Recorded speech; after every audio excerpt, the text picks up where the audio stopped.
Olá, seja bem-vindo, seja bem-vinda a essa nossa sessão 1212. O tema, então, hoje, para a gente conversar, vai ser como posso adquirir confiança e coragem sem ter medo? Isso vou responder para você hoje.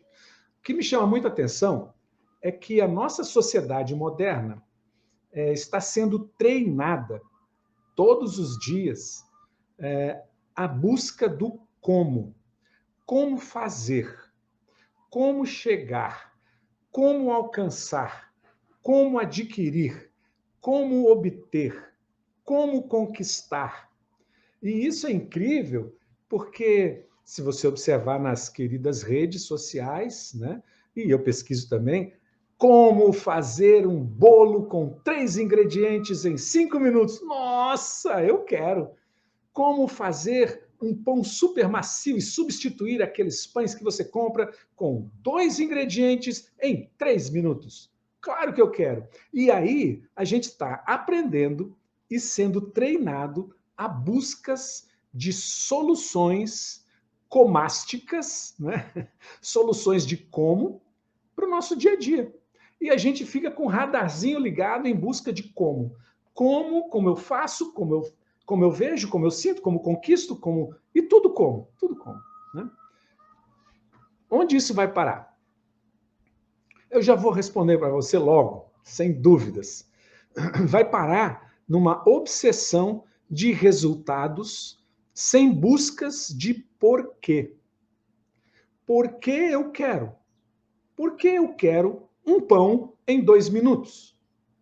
Ah, é porque eu quero ganhar tempo. Por que você quer ganhar tempo? Ah, porque eu tenho muito trabalho. Por que você tem muito trabalho? Porque eu preciso ganhar dinheiro. Por que eu preciso ganhar dinheiro? E nós não fazemos mais as perguntas por quê?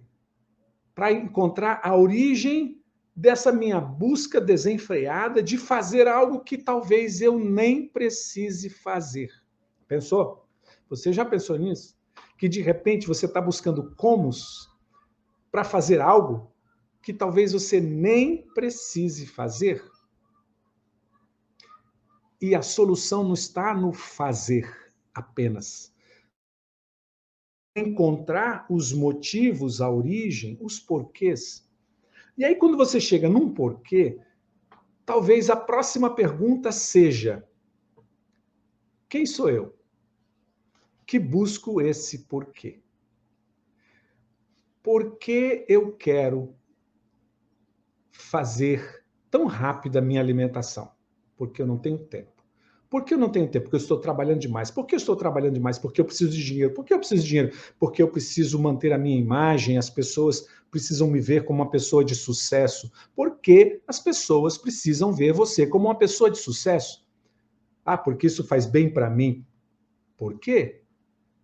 Aí, quando eu era criança, aí vem, lá em Barbacena, quando eu era criança, eu só era reconhecido pelos meus pais quando eu me arrumava bonitinho, quando eu entraram me pedindo um login aqui, eu preciso pôr ok. Parabéns. Agora eu não sei se eu vou conseguir voltar, se vocês estão me vendo. Ah, ok, voltaram. Porque meus pais só me valorizavam quando eu ficava arrumadinho, bonitinho, ou quando eu fazia alguma coisa certinha. E eu só era valorizado por isso. Então, essa minha sede de querer ser melhor, perfeitinho, querer usar melhor roupa, melhor carro, ter um resultado que agradasse meus pais, eu sigo até hoje. Para quê? Por que eu tenho que fazer isso? Quem é você? Ou quem sou eu? Quem sou eu que preciso disso, desse reconhecimento? Será que eu estou tão vazio dentro de mim que eu preciso desse reconhecimento? Eu preciso continuar trabalhando 16 horas por dia, 7 dias da semana, para ser reconhecido? Quem é que não se reconhece em primeiro lugar? Eu preciso do reconhecimento dos meus pais, da aprovação deles, mas eu já tenho 40, eu já tenho 50, eu já tenho 35. Por que eu preciso dessa aprovação das pessoas? Quem sou eu? Essa é a próxima pergunta. Mas enquanto nós ficamos só no como, a gente esquece E a gente vive como um robô satisfazendo a sociedade, porque agora eu preciso conquistar mais uma moça, mais um rapaz, eu preciso trocar o carro, eu preciso... E como é que eu faço isso? Faz assim, assim, assim, assim. Faz assim, assim, assim, assim. Mas o que me motiva, eu já nem sei mais o que é. Então, essa pergunta que me fizeram, como posso adquirir? E adquirir é algo que a gente usa, uma palavra que a gente usa muito, né? Comprar. Como eu adquiro confiança? Então, vamos lá dentro, não adquire aí fora. Como eu adquiro confiança e coragem fazendo isso, andando de bicicleta? Não é assim. E ainda ele coloca, a pessoa coloca, como eu adquiro confiança e coragem sem medo, sem ter medo? Não dá. Eu vou dizer claro, impossível não ter medo. O medo faz parte da gente. Medo, tristeza, raiva, alegria. Somos humanos com as emoções, não é? Então, não se preocupe. A coragem só existe porque existe o medo, porque se não existisse o medo, não tem por que existir coragem. Aí você quer adquirir coragem sem ter medo. Esquece! Não precisa de coragem se não tem medo. É ou não é? Então você vai investir, vai adquirir coragem sem ter medo. Não precisa. Não perde seu tempo. Agora eu vou dizer, medo é algo da humanidade. E para viver é preciso ter coragem, porque viver exige riscos. Então, o problema não é o medo. O problema é você olhar e confiar em você de que você pode trilhar seu caminho e vai dar certo. Então, esse era o tema que eu queria trazer para contextualizar a gente e abrir para perguntas. E eu gostaria de saber, quem tem uma pergunta dentro desse contexto, se for possível. Se não for, pode fazer a pergunta. E eu vou responder dentro do que eu sei, da minha possibilidade. Se eu não souber, eu digo, tá? Não sei. Então vamos lá, aberta a temporada de perguntas. Vamos lá, eu me disponho. Eu abro todo o meu conhecimento, a minha história de vida, para poder responder a você. Estou aqui para isso. Vamos lá! Quem faz a pergunta? Dou-lhe uma, dou-lhe duas. Vamos ver, vamos ver. Bom, não precisa ser no tema. O tema nosso é confiança, coragem, sem ter medo. Né? Bom, apareceu. Vitória Rocha. Como ter coragem e não desistir no meio do caminho? Então, ok. Ótima pergunta. Como ter coragem e não desistir no meio do caminho? Desistir. Por qual motivo você desiste? Por qual motivo você desiste? Eu vou dizer das minhas experiências, eu desisti de muitos sonhos. E é tipo assim, pulando de galho em galho, eu desisti na minha vida de muitos sonhos. Mas o que me levava a desistir tinha um motivo. Eu mergulhava, sempre mergulhei de cabeça em tudo que eu fazia. Ou era 100 ou não era nada. Então eu mergulhava de cabeça sempre. Dava meus 200%. Né? E aí o que acontecia? Eu logo, rapidamente, eu quase que enjoava daquilo que eu estava fazendo, daquilo que eu estava aprendendo, como se não houvesse mais nada para aprender. Como se não houvesse mais nada para aprender. Mas tinha, sabe? Porque o aprendizado não é o que eu fico sabendo imediatamente. É aquilo que eu incorporo na minha vida como um todo. E para isso precisa de tempo. Então, o que me levava a mudar, a desistir, era esse entregar-se 200% e logo dizer, já sei tudo. Né? Então, esse era um componente. Outro componente, às vezes, de algumas pessoas que eu percebo, é não querer enfrentar os riscos que o meio do caminho estão trazendo, que o meio do caminho está trazendo para ela. Não quero sofrer. Mas como assim não quero sofrer? Onde foi que você aprendeu que viver não é sofrer? Eu me lembro, olha, eu era criança, minha mãe lia um livro de uma pessoa chamada João Mohana. Era um padre. na época, deve ter falecido já. E assim, o livro era vermelho, e o título do livro era Amar é Sofrer. Que coisa. E, nossa, como que pode? Essa pessoa ama sofrer. Que era criança fazendo essas conjecturas, né? Como assim amar é sofrer? Viver também é sofrer, não é? Mas não é um sofrer de eu ficar me chicoteando, não é isso. É porque eu preciso me desinstalar. A tendência humana é se acomodar. Primeiro se senta, depois se deita, e aí não quer mais se levantar. A gente tem essa tendência de minimizar esforços, diminuir gastos, e aí, com o tempo, a gente para. E aí, isso também é uma das coisas que leva a pessoa a desistir no meio do caminho, entendeu, Vitória Rocha? Desistir no meio do caminho. Outras vezes é porque fico olhando, eu estou indo para cá, mas, nossa, aquelas pessoas estão tão felizes lá, eu acho que eu estou errado. Não tem confiança, não acredita em si. Eu vou lá onde eles estão. E aí sai desse caminho e vai.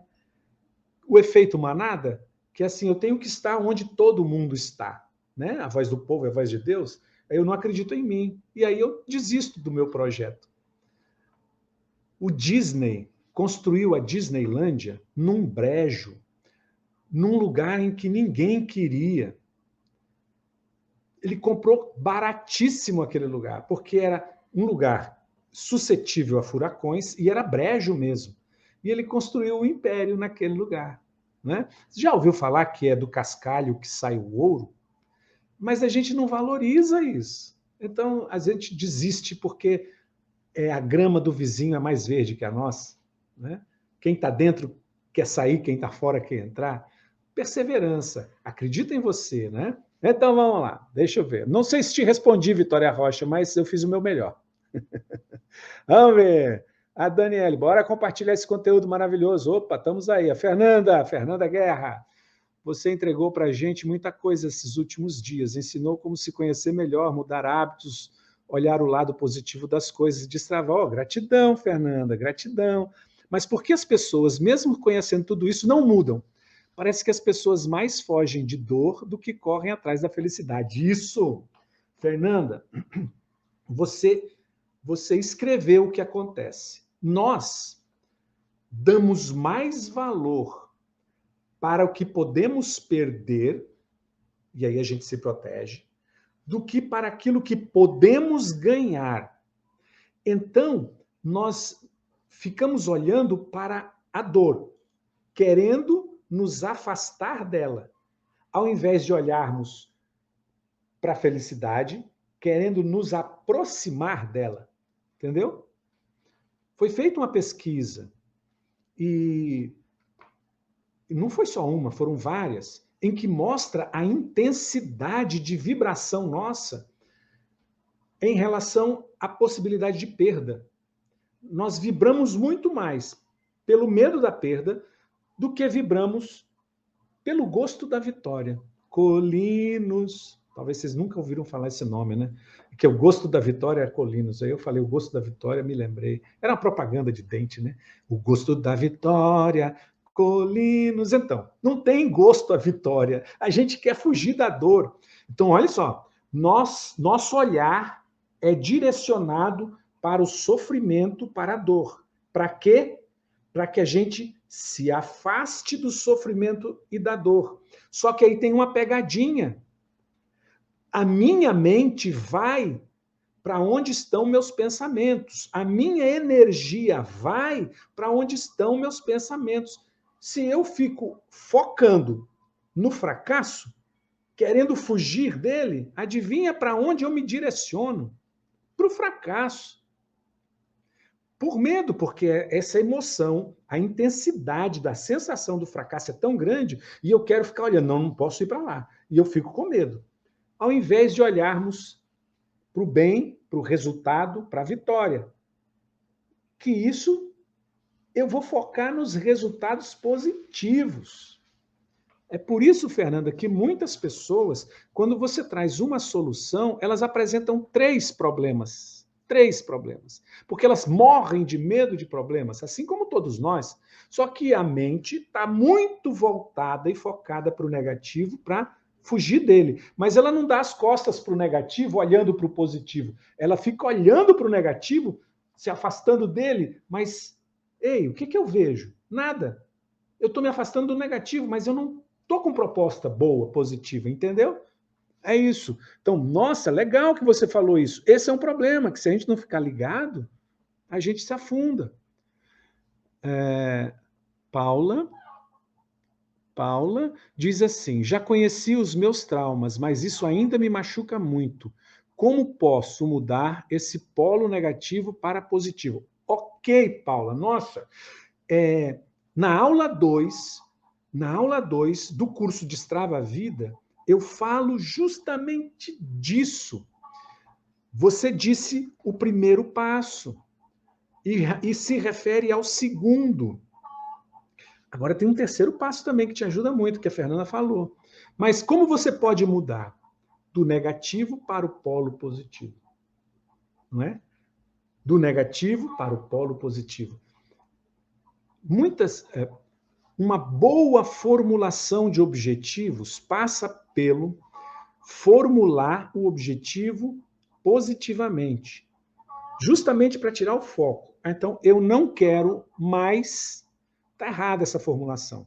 Eu não quero mais. Pode colocar qualquer coisa. Eu não quero mais matar, eu não quero mais roubar, eu não quero mais namorar pessoas assim, eu não quero mais engordar, eu não quero mais emagrecer, eu não quero mais fumar, eu não quero mais beber, eu não quero mais me drogar. Tudo isso são formulações negativas de objetivos. E essas formulações mantêm a nossa mente focada no negativo. Então eu devo formular o oposto disso. O que eu quero para mim? Eu quero ser saudável. Quando eu falo, quando eu escrevo, quando eu boto para fora, eu verbalizo dessa forma, positivamente, eu crio imagens positivas na minha mente. Isso não é só para adulto. Paula, as crianças, elas têm um maquinário, entre aspas, né? Um maquinário mental muito limpo e aberto. E a nossa mente, ela é uma mente que aprende. A nossa mente, ela não sabe o que é não. Ela só sabe o que é. Só sabe o que é. Ela não foi programada para não. Então, quando nós adultos falamos para uma criança não corra, e ela corre, a primeira coisa que acontece é que o registro que ela recebe é de correr. E a mente obedece. E o corpo obedece. Quando você diz não suba, a criança sobe e você bate nela. Mas foi você quem disse para ela subir. Quando você fez essa frase, não suba. Você deu a instrução, porque não dá. A criança não consegue pensar subir. E o que é não subir? Ela não faz. Não suba. E ela vai, porque a mente é assim. A nossa mente foi constituída dessa forma. Você quer ver como nós adultos também ainda temos isso?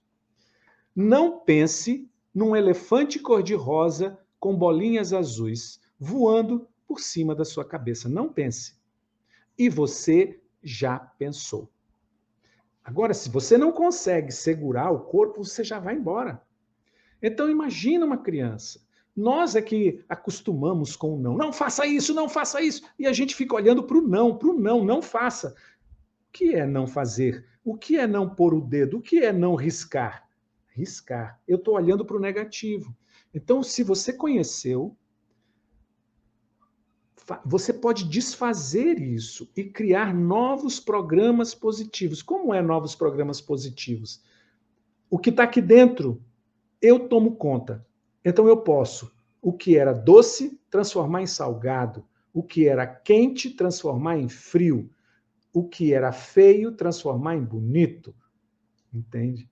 Mas se são programações, está aqui dentro, sou eu quem guardo do jeito que eu quiser. E assim me alivia.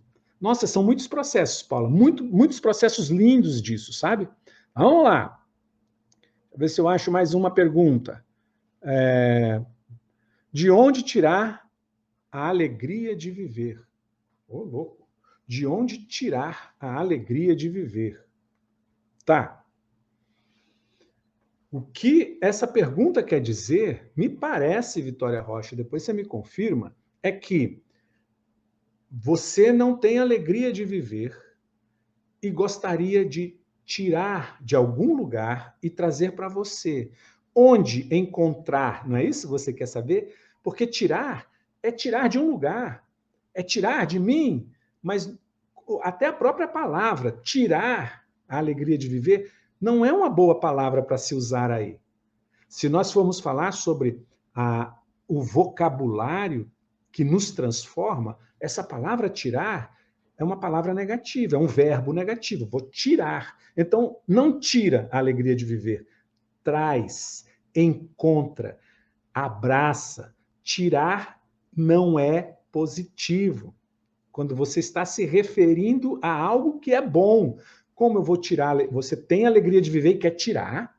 Agora, olha só, mostrar para você o que esse verbo significa. Eu tenho muito medo. Como tirar o medo de viver? Entendeu? Então você está tirando algo que não serve de dentro de você. Mas se você usa tirar para uma palavra positiva, tão importante como alegria de viver, não usa tirar. Porque você vai tirar de dentro de você. Como tirar a alegria de viver. Não, não tira, não. Devolve. Traz para dentro de você a alegria de viver. Talvez você possa falar assim: como encontrar a alegria de viver em mim? Como trazer de volta a alegria de viver em mim? São diferentes. Como encontrar, eu reconheço que ela está em mim. Como trazer de volta, é porque ela saiu, ou eu tirei, ou eu acredito que alguém tirou de mim. Como, por exemplo, alguém que passou por um abuso, e se ela se identifica muito com isso até hoje, e ela deposita a alegria de viver nesse momento, é como se tivessem tirado, naquele momento do abuso, a alegria dela viver. É como a perda de alguém. Morreu um parente, morreu um pai, a mãe, um irmão, um filho, morreu um grande amigo. Eu tenho uma moça que ela tinha uma grande amiga, era mais amiga do que a própria família, e quando essa pessoa morreu, ela perdeu a alegria de viver. É como se essa amiga tivesse levado embora a alegria de viver dela. Poxa, então traz de volta. E aí, então, se é o seu caso, Vitória Rocha, se senta e imagina essa pessoa do seu lado. Imagina, as coisas estão aqui. Isso não é loucura, não é insanidade, é reprogramação mental. Olha, traz essa pessoa para sua frente e diz para ela: agradeço muito a sua existência na minha vida.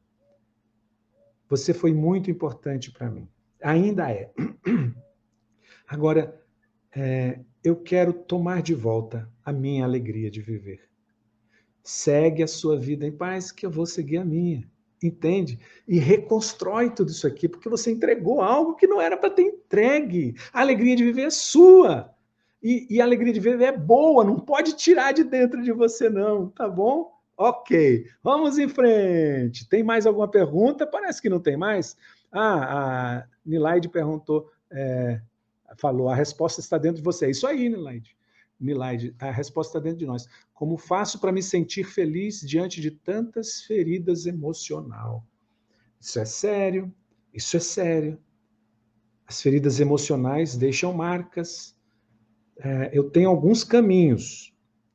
Nas terapias, eu aconselho alguns caminhos. O primeiro caminho se chama aceitação.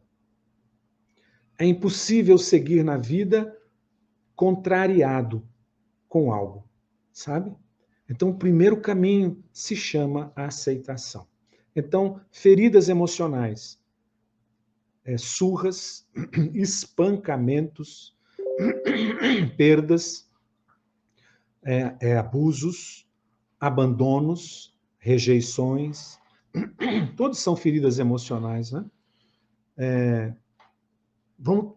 Primeiro passo, nós falamos em aceitação, mas o que fazer para trazer aceitação? A primeira coisa é